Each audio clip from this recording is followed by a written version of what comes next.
Hey YouTube, how we doing today? Whoops, yeah, you can kind of see it in the corner. Man, do we have a treat for you.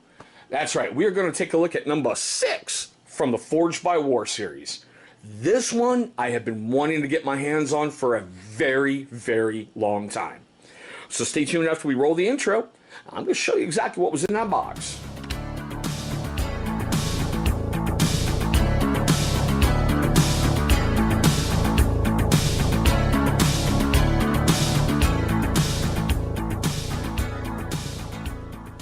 Alrighty guys, thank you so much for staying past that intro. Damn camera dumps. Alright, so roll it back up. So thank you so much for staying past that intro. Now, for you first-time viewers of the channel and you long-time viewers who have yet to do it, look right down here in this corner. There's going to be a little channel watermark popping up, okay? Hover over that. That should take you right to subscribe. Knock it out the way early. That way you ain't got to worry about it later. Alright. As you saw by that thumbnail, intro, whatever you clicked on, we are going to take a look at the CRKT Tecpatl. And God, I hope I'm saying that right. Now, this is, as I said in the opening, part of the Forged by War series. Now, I got to tell you honestly, look up here. All right, this video would go on forever if I had to get in every little detail. Matter of fact, look right up here. There's going to be a card to every single video I've done by the Forged by War series, and it has a lot of info in there. Basically, 10% off the top of each of these sales are going to go to a veteran's charity of choice. Now, here is the Tecpatl. Alright, now I know you guys are going, oh my god, it's a punch dagger. No, technically, it's a push knife. Okay? Now, this is designed by one badass veteran, Micheal Rodriguez. His charity of choice is the Special Operations Care Fund and the George W. Bush Institute. Now, Mr. Rodriguez spent most of his career in 7th Special Forces. He is only one of 2 Americans to ever graduate the Irish Army Ranger Watch Sniper course. And he finished first in his class. So right off the bat, you know he is one badass. Now, we're going to get into all this here in just a moment. Let me give you the overall specs. And seriously, we've got a lot to cover in a short amount of time, okay? It's got an overall length of 5.813 inches. The blade is 3.375, and it weighs 5.6 ounces. As you can see, it does have a plain edge. It is done in the Warncliffe style. The blade steel is S like Sierra, K like Kilo 5 with a 53 to 55 Rockwell rating, and it has a black powder coat finish. One of the things I thought was cool, basically they say the sheath is bolt-on, but it kind of looks Kydex to me. And it came with like a little spring-loaded molly clip. So it makes it really easy to attach to your molly gear. I gotta be honest, I'm gonna get this guy a tech lock because I'm gonna be carrying this on me a lot if I choose to. And I mention that because honestly, if you look at all this, this is one pure piece of knife porn. And that just got me demonetized, but I don't care because I'm not monetized. Alright? It's just a beautiful piece of work that he created. Now, unfortunately, it is made in Taiwan. I would have liked to have seen it made in the USA, but that's okay. I get it. Alright? Now, here comes a whole bunch of info, so strap on in. Micheal is paying tribute to his heritage. He did the overall look of the blade in a sugar skull design, which I think is really freaking cool. Alright? The name Tecpatl comes from the traditional Aztec close quarters fighting knife that were carried by the Jaguar warriors. Now, they were like the elite shock troops. They were like the best of the Aztecs.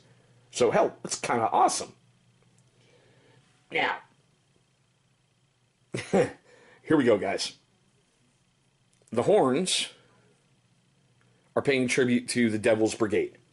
The Devil's Brigade was a World War II commando unit basically made up of U.S. troops and Canadian troops that were just all around badass.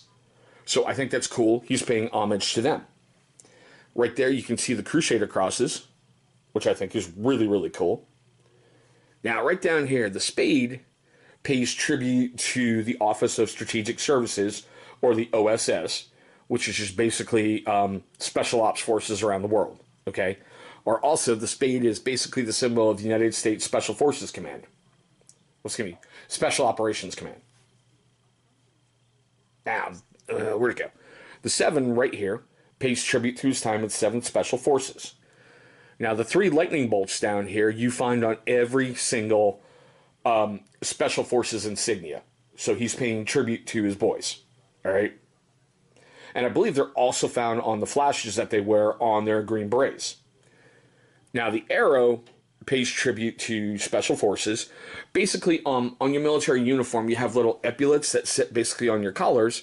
One basically says U.S., and the other signifies what branch you're in. For Special Forces, it's crossed arrows.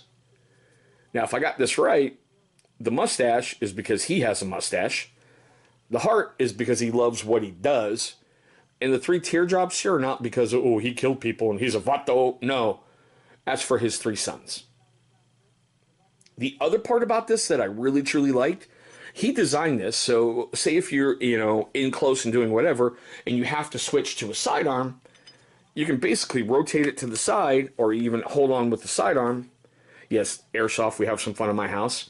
And that way you're not losing control or losing whatever.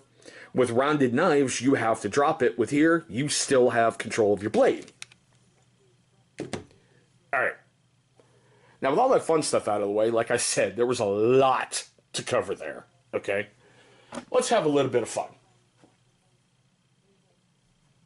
Just usual paracord.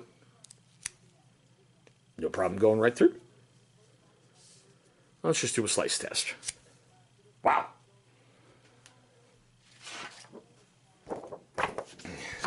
Paper. I kind of expected that because it's not really designed for slicing. Honestly, I expected that. It's designed for going right into somebody. Could also be the way I'm holding it. I don't know. But a friend and his life is coming to an end here. Mr. Ratchet Strap. It went through it. Not entirely clean, but it went through it. Alright, now here's the important part. Let's talk about pricing, right? Now, I couldn't find it on Amazon. I found it over on bladehq for $72.95 and over on CRKT for $99.99, basically $100. Now, it's been reviewed once on bladehq and it got a 3 out of 5 star review. And over on CRKT, it's been reviewed 3 times and it scored a 4 out of 5. All right, guys.